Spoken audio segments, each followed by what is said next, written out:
நான் விளையாடிட்டு வரேன் அப்படின்னு சொல்லி பக்கத்தில் விளையாடிட்டு இருந்திருக்காங்க. விளையாட போனவங்க வந்து வீட்டுக்கு திரும்பி வரவே இல்லை.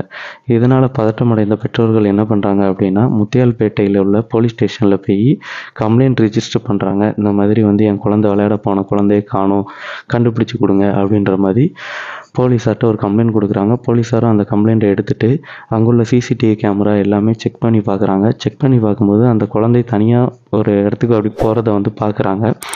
பார்த்த உடனே போலீஸாரும் வந்து அந்த இடத்துலலாம் தேடி பார்க்காங்க. கிட்டத்தட்ட 2, 3, 4 நாள் கிட்ட தேடி பார்க்காங்க. தேடும்போது அது வந்து போலீஸாருக்கு ரொம்ப ஒரு சேலஞ்சாக இருக்குது. என்ன ஆனாங்க அப்படிங்கிறது தெரியலையே அப்படின்ற மாதிரி ஒரு குழப்பத்திலே இருக்கிறாங்க. ஸோ வந்து சுற்றி முற்றி தேடிக்கிட்டு இருக்கும்போது நாராயணன், அதாவது அந்த சிறுமியோட வீட்டு பகுதியிலேருந்து கிட்டத்தட்ட ஒரு 100 மீட்டரில் வந்து ஒரு சாக்கடை பகுதி ஒன்று இருக்குது. அங்கே வந்து ஒரு சாக்கு மூட்டை இருக்கிறத வந்து போலீஸார் வந்து கண்டுபிடிக்கிறாங்க. கண்டுபிடிச்சு அந்த சாக்கு மூட்டையை வந்து ஆய்வும் செய்கிறாங்க.